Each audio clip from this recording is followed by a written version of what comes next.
Okay, so there's league awards and then there's season awards from game one, right, to the last game against Mater Dei, including CIF. And they haven't announced them yet. At least I haven't gotten the email, but I also nominated some players for all CIF. So hopefully those will come out soon, and maybe some of our players receive those awards as well. We'll announce those when we get to that, or when we get those announcements. But so all season from game one, who we play game one? No, beginning of the season. Trabuco Hills. That seems like a long time ago, huh? Trabuco Hills, okay? And Trabuco Hills was a great example of what this team was going to be. We were up, and they came back and tied us. But Trabuco Hills had an amazing season last year, so we knew it was going to be a good challenge. And then moving into the rest of the season, we made a good run. We met Newport Harbor, and that was a tough game for us. And I think we lost 0-3. And that was kind of like, the girls were like, uh-oh, like what's going on here? But that was a top team in Orange County, top 5 team in Orange County all year. And then we progressively started getting better and better and winning more games. And the only other game we lost was Yorba Linda, right? And then Mater Dei then. So we only lost 3 games all year. So it was an amazing run. OC Register recognized us. And we beat Newport Harbor, and then we got the last laugh. But when you look at the whole season from beginning to end, it's a lot of games, and it doesn't seem long to most of us because those 3 months go by pretty quick. But to a player, 20-some games, 2 games every week, it's a lot, right? So there's injuries, there's challenges that go along with this. And this player for the Comanche Award, and as the coach has mentioned, Comanche Award to me is when you think of Canyon and a student athlete and their desire to compete for the shirt, right? So to them, the C, the crest, the C on their jersey is more important than the number on the back, than the name on the back. And they're willing to do whatever it takes.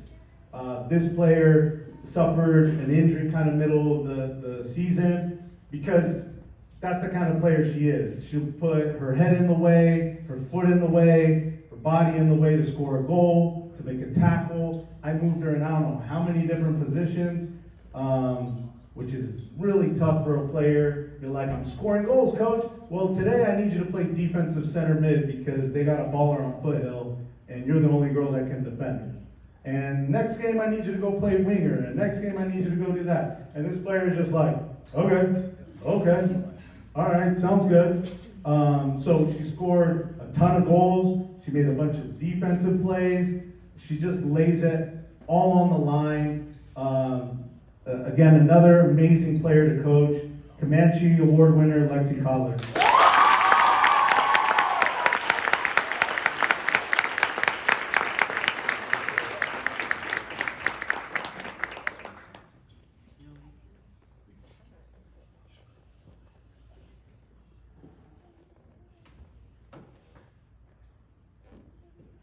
All right, offensive player of the season.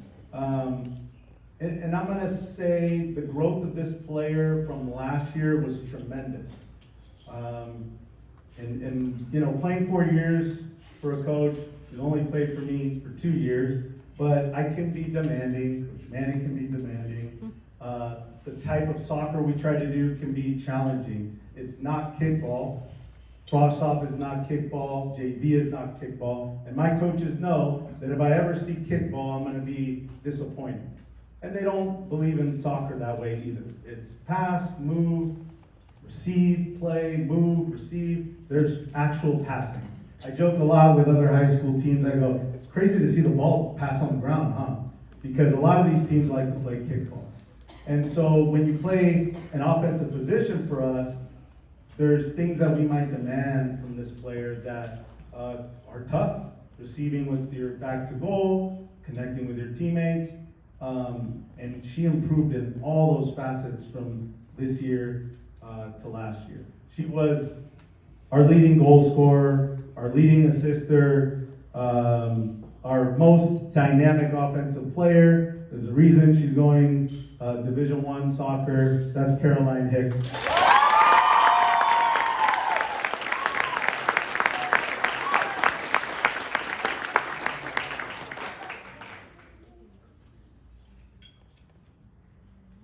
And if you haven't seen that modern day goal on Instagram, I suggest you funny story, I didn't get to see that goal live. I was there, I was coaching the game. But I think we were down 1-0 early, and I was like, I don't know what happened, we had a throw in or something, and I started like thinking in my head, okay, what changes do we need to make? And all of a sudden I hear, boom, like this sound, right? And you just hear Manny go, golazo! I look and I see the ball go to the back of the net, and everyone's going nuts. And so luckily we have that recorded, because I was going to be super disappointed if I didn't get to see that goal. But action shots go ahead, of course. But yeah, so again, that's a goal I'll never forget. All right, our defensive player of the season. So from Tribuco Hills all the way to modern day, many games, and it was tough because we had a great defensive unit. But this player, I think it was pretty clear without her, we weren't maybe as confident in the back. And as I mentioned before, she brings confidence.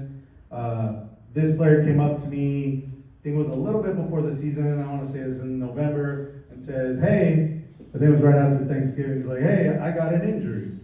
And it's one of those times where me and Manny are looking at each other like, what? And it was a pinky finger. And normally for a soccer player, pinky finger, you'd be like, who cares, get on the field, like, what are you talking about? But when you're a goalie, and you use your hands, the one position that requires hands, it's concerning.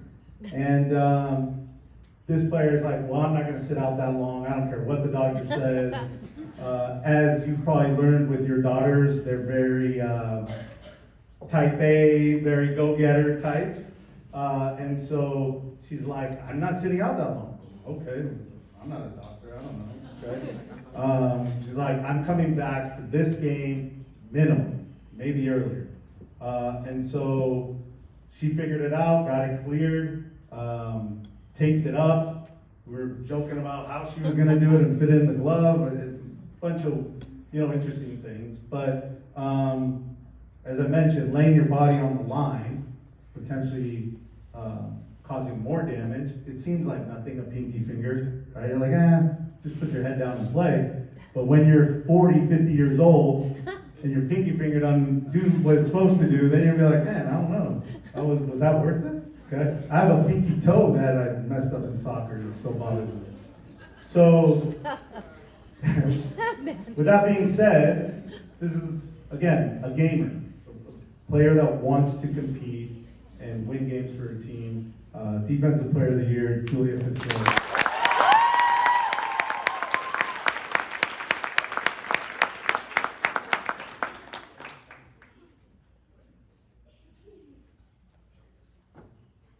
All right, so MVP for the whole season, tough one, okay? Me and Coach Manny talked about it throughout the season. We're like, okay, he's doing well. And a lot of it is consistency, right? From game one to the last game, who's consistently at the highest of levels, where we don't even ask each other on the lineup sheet, is this player going in? Yes. We don't even talk about it. And it's amazing. I'm super proud of her and super happy for her, because sometimes you play a season one year and you don't get a lot of minutes. And you're sitting there going like, what am I doing here? Like, do I want to play? Is this what next year's going to be like? And so that can be tough for a player. And then she came into this year and killed it from the beginning. And as I mentioned, to us, she felt like a cheat code because of her speed, because of her aggressiveness, and she, the leadership she really brought, the personality that came out of her this year, the confidence, the happiness, the smile, lifting her teammates up in practice, lifting her teammates up in games, not being nervous, just like, come on, let's go. And she just really, really wanted it. I'm super happy for her. MVP of the season, Ashley Backhouse.